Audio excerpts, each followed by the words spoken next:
आप में से हर किसी ने अपनी लाइफ में कभी ना कभी मेडिसिन जरूर खाई होगी और आप सोचते होंगे जब हम मेडिसिन को ओरली यानी कि माउथ के थ्रू ले सकते हैं तो फिर हमें इंजेक्शन की ज़रूरत क्यों पड़ती है। तो आज की वीडियो में हम बात करने वाले हैं कि हमें इंजेक्शन की ज़रूरत क्यों पड़ती है और इंजेक्शन कितने टाइप के होते हैं। तो पहले हम समझ लेते हैं कि हमारी बॉडी में ड्रग किस तरह से एंटर होती है, यानी कि हमारी बॉडी में ड्रग के रूट्स क्या हैं। तो देखिए, हमारी बॉडी में ड्रग्स या मेडिसिन को पहुंचाने के लिए कई सारे रूट होते हैं, तो पहले हमें ये जानना जरूरी है।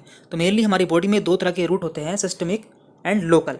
तो लोकल में क्या आता है, जितनी भी आप क्रीम यूज़ करते हैं और ऑइंटमेंट यूज़ करते हैं वो सभी लोकल में आते हैं, जैसे कि स्किन टॉपिकल, इंटरनेजल, ओकुलर ड्रॉप्स, यानी कि जितनी भी आप ड्रॉप्स यूज़ करते हैं, चाहे आँख की हो चाहे कान की हो, वे सभी लोकल में आते हैं। तो देखिए, जो भी हम दवाई लेते हैं उसे हमारी बॉडी में पहुंचने के लिए कई सारे रास्ते होते हैं, यानी कि उसे तरह तरह के रास्तों से होकर हमारी बॉडी में पहुंचना होता है। तो यहाँ पर उसी के बारे में बताया गया है। तो मेनली दो तरह के रास्ते होते हैं, एंट्रल एंड पैरेंट्रल। अब इनमें अंतर क्या है, तो देखिए, एंटर का मतलब होता है यहाँ पे इंटेस्टाइन। इंटेस्टाइन मीन्स हमारी आंत, यानी कि जो भी दवाइयाँ हमारी आंत में होकर गुजरती हैं, यानी कि पहले वो हमारी आंत में जाएंगी फिर हमारे ब्लड में जाएंगी, तो उन दवाइयों को एंट्रल के अंतर्गत रखा गया है। तो इसमें कई सारी कैटेगरी है, जैसे कि ओरल। ओरल ऐसी दवाइयाँ होती हैं जो कि हम अपने मुंह से लेते हैं।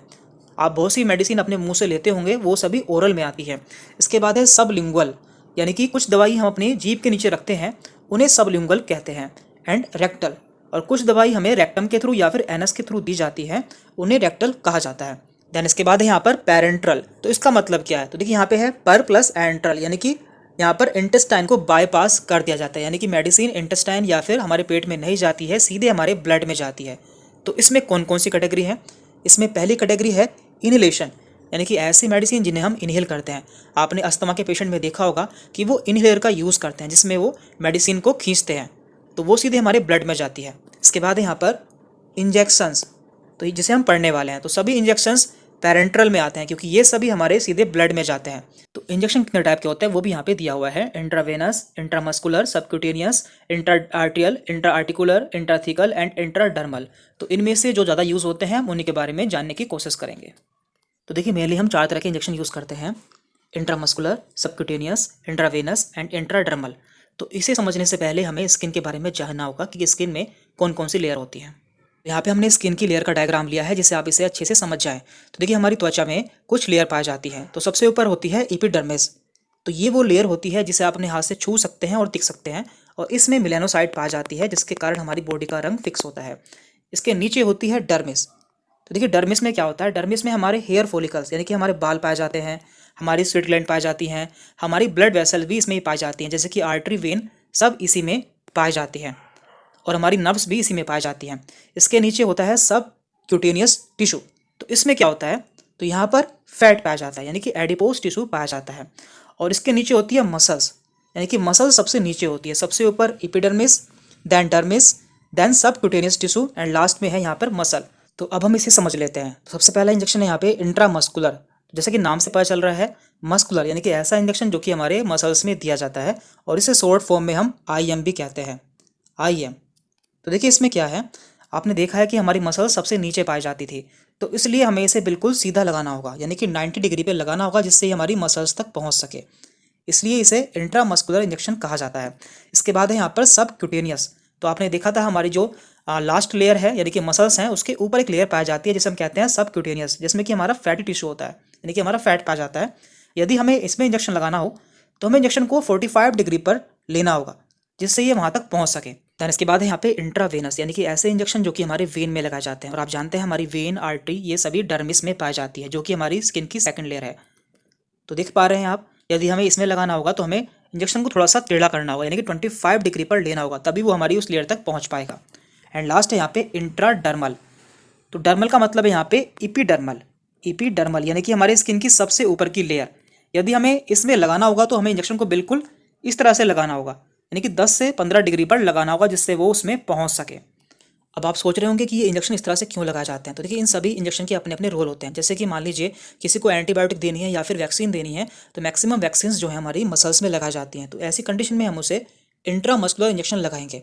या फिर किसी को इंसुलिन लगानी है, तो ऐसी कंडीशन में हम उसे सबक्यूटेनियस इंजेक्शन देंगे। या फिर हमें किसी का एलर्जी टेस्ट करना है या किसी मेडिसिन की टेस्टिंग करनी है, तो हम उसे इंट्राडर्मल देंगे, यानी कि हम उसकी स्किन में चेक करेंगे। तो इस तरह से इंजेक्शन लगाए जाते हैं। अब हम इनके बारे में बारी बारी से जान लेते हैं। तो आज हम बात करेंगे इंट्रामस्कुलर इंजेक्शन, यानी कि IM की, यानी कि ऐसे इंजेक्शन जो कि हमारी मसल्स में लगाए जाते हैं। बाकी इंजेक्शन के बारे में हम अगली वीडियो में जान लेंगे। तो देखिए ये इंजेक्शन हमेशा 90 डिग्री पर लगाए जाते हैं, जिससे ये हमारी मसल्स तक पहुंच सकें, क्योंकि आप जानते हैं हमारी मसल्स बिल्कुल नीचे पाई जाती है, यानी कि हमारी स्किन के नीचे पाई जाती है। अब हम जान लेते हैं कि ये इंजेक्शन कहाँ कहाँ पर लगाए जाते हैं और किस किस कंडीशन में लगाए जाते हैं। तो देखिए आप इन्हें पहचानेंगे कैसे? तो देखिए जो इंजेक्शन के वायल होते हैं उन पर लिखा रहता है, जैसे कि यहाँ पे लिखा है फॉर इंट्रामस्कुलर यूज ओनली, यानी कि ये इंजेक्शन केवल इंट्रामस्कुलर यानी कि आईएम के लिए है। इसके अलावा यहाँ पे भी लिखा हुआ है आईएम और आईवी यूज ओनली, यानी कि इस इंजेक्शन को हम आईएम या फिर आईवी दोनों तरह से यूज़ कर सकते हैं।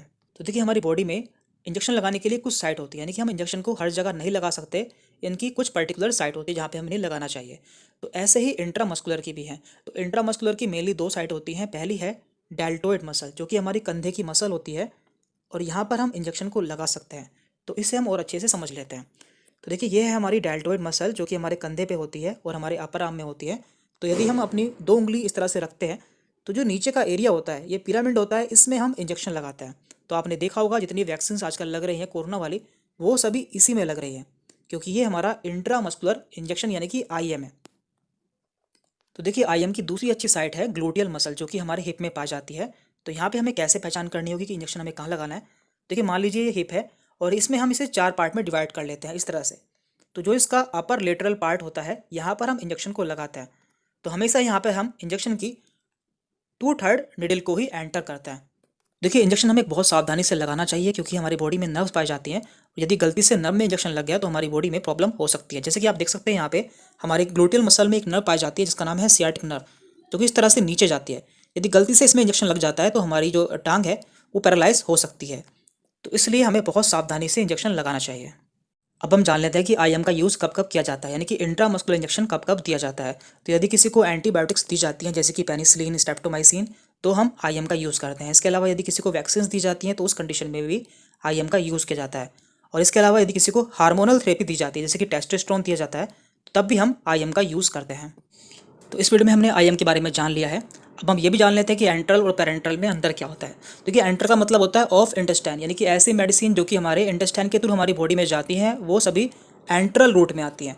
जबकि ऐसी मेडिसिन जो कि हमारे ब्लड के थ्रू हमारी बॉडी में एंटर करती है, यानी कि सीधे हमारे ब्लड में ही जाती हैं, वो पेरेंट्रल होती है, यानी कि बियॉन्ड इंटेस्टाइन। और यहाँ पे दिया हुआ है, तो देखिए ये जो होती हैं ये स्लो एक्टिंग होती है, यानी कि हमारी बॉडी में धीरे धीरे पहुँचती हैं, क्योंकि आप जानते हैं इन्हें पहले हमारे पेट में जाना होता है, उसके बाद ही हमारे ब्लड में जाती हैं। जबकि पेरेंट्रल जो होती हैं ये फास्ट एक्टिंग होती हैं, यानी कि ये सीधे हमारे ब्लड में चली जाती है। और जो पेरेंट्रल मेडिसिन है वो मैक्सिमम इमरजेंसी में यूज़ की जाती है। और इसके अलावा जो एंट्रल रूट की मेडिसिन होती है, इनकी बायो अवेलेबिलिटी काफ़ी कम होती है, यानी कि यदि हम इसे 10 mg लेंगे, मान लीजिए किसी ने 10 mg कोई गोली ली, तो वो हमारे ब्लड में जाकर 4 या 5 mg ही पहुँचेगी, बाकी हमारे पेट में ख़त्म हो जाएगी।